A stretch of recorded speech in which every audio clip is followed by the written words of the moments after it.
Well, hello and welcome everyone. I hope you've had a really good week.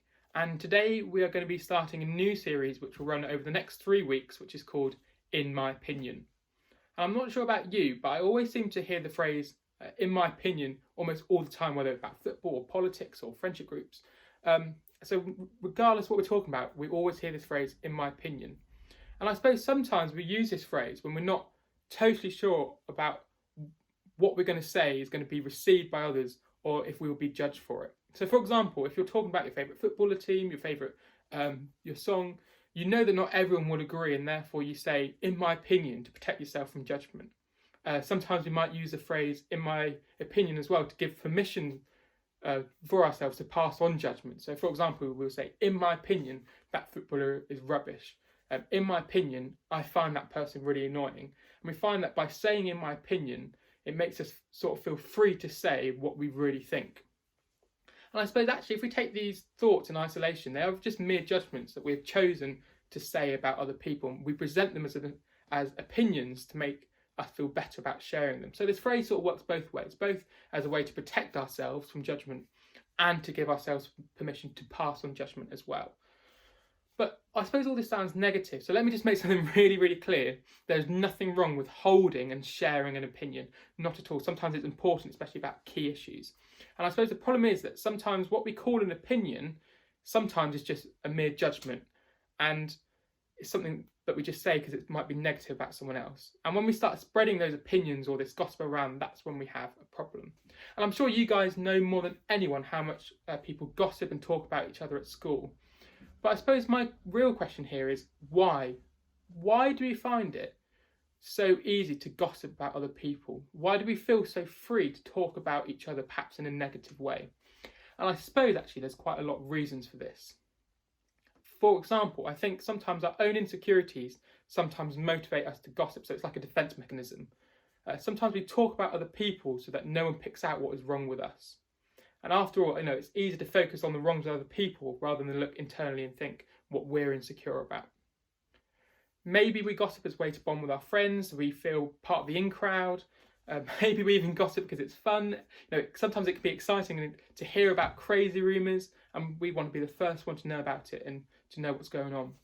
And I suppose sometimes we gossip because it's true, and because it's true, we feel like it's okay to talk about it and share it. But what I suppose can be quite tricky is that sometimes we don't actually mean any harm with what we say. We talk to our friends all the time, and that may actually include the latest gossip. Sometimes we might even share because we are concerned about the situation and want to help the people involved, so we're concerned about them. Sometimes we just talk to other people because we trust them. How many conversations have you had, or have you said to someone, I'm not supposed to tell you this, but, and I say it all the time. And I suppose the reality is that gossip is a key part of our culture. TV shows, podcasts, other forms of education is all formed around gossip. Yet, however, there are consequences to this. Rumours and gossip can hurt people, it can embarrass people, and we might actually even experience it ourselves. But is there anything we can do to change this? And if gossip is such a big part of our culture, how are we supposed to stop from doing it?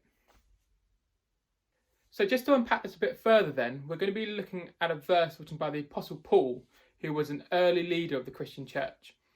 And he had a lot of influence in the spread of Christianity just after Jesus died. And as a result of this influence, he often wrote a lot of letters to encourage the early church. And a lot of these letters are actually in the New Testament. The verse we're going to be looking at today is from a book called Ephesians, which is a letter written by Paul to the church there. And Paul wanted to encourage the church to live differently from the people around them, and especially in the way that they speak. And this is what Paul wrote in Ephesians 4:29. Don't use foul or abusive language. So don't use foul or abusive language. And when Paul says this, he's not just talking about the odd rude word or offensive language here or there. He's actually talking about the whole of the language we use, and he's talking about language that hurts others or damages our friendships and relationships. And in fact, the Greek word Paul actually used is actually translated as rotten. And I'm not sure about you guys. Have you ever fancied a snack and you've gone into the fridge and you get really excited. But when you open up the fridge or the cupboard and the snack that you wanted, you realise the food has gone off. And to demonstrate this, I got a really poor snack of a apple, which is all horrible and rotten. It's going all oxidised, it's going brown, and it smells, it turns a nice nasty colour. If I leave it out, flies will come, bugs will go on it. And I suppose what Paul's saying in this really poor analogy is that actually sometimes the language we use or the gossip we use is a bit like this rotten apple. It has the potential to rot our friendships and relationships and our ability to influence other people for good. So what do we do, or how do we start to produce good fruit like this lovely apple I just got out of the fridge with the words that we use? And this is what it says in Mark. It's not what goes into your body that defiles you. You are defiled by what comes from your heart. Therefore, I suppose gossip is not really about the person you are talking about, but it's actually really more about what is happening inside of you. It is about what is happening within your heart.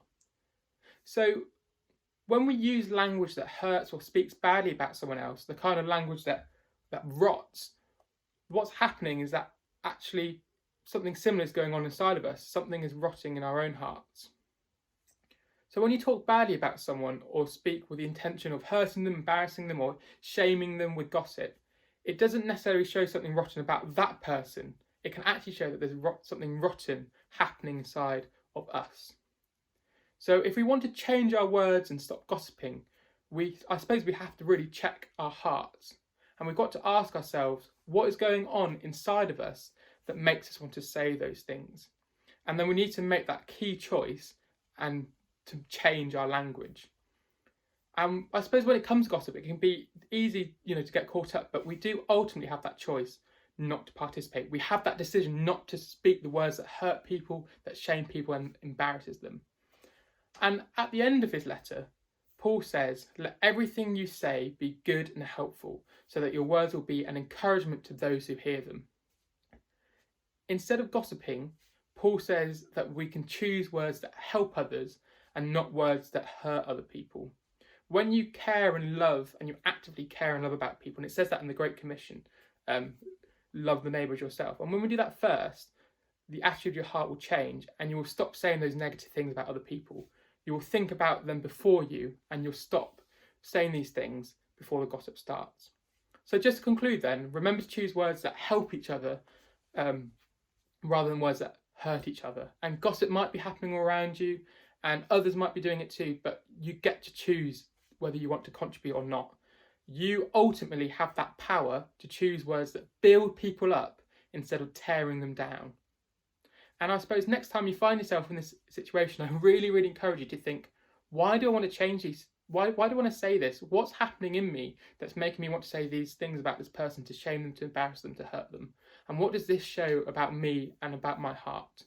So I really identify, where does that desire to gossip come from? And then think about the language that you could use. As Paul says or encourages, is it helpful? Is it going to build them up? So what I encourage you to do is have that internal investigation. Why do I want to gossip? And then ultimately make that choice to choose words that are going to build people up, that are going to support them, and it's going to be much more beneficial. Make sure you're being that good fruit, as my really poor analogy shows, rather than that rotten fruit, and choose words that build people up, that encourage them. Don't choose words that are going to hurt them. So I hope you've enjoyed the talk, guys, and my challenge for you to go off with is, think about when we gossip, why are we gossiping, how can we change our language to be more uplifting, to help others, to build each other up. So have a wonderful week, and hopefully I'll see you guys soon.